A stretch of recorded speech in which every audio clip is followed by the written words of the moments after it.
Catherine Bernardo update. Yung post ni Catherine sa kanyang Instagram. Yung pre-meeting ritual ni Catherine.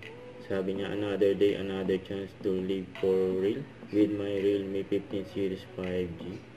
Kaya yung mga ginagawa ni Catherine. Kaya nag-workout. Nagluto. Yan o. Sarap ng luto ni Catherine. Tapos yun po, nag-transform.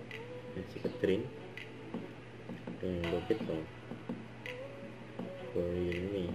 Sada pa yung post ni Catherine. Sabi niya, just some random snap taken with my Realme 15 Series 5G. Simple days like this is how live for real. Slow living, embracing adulting, and enjoy the little facts of peace. You know. Ito pa yung mga endorsement ni Catherine. TCL, Pupus Pinoy Favorites. Uratex, saka Cream Shake. And madami mga endorsement ni Catherine. So ito no, ang grand opening ng business ng Family Bernardo na Empolo. Inabangan si Catherine ng mga fans niya. Yan sa San Juan City. Yan siya na Fiona.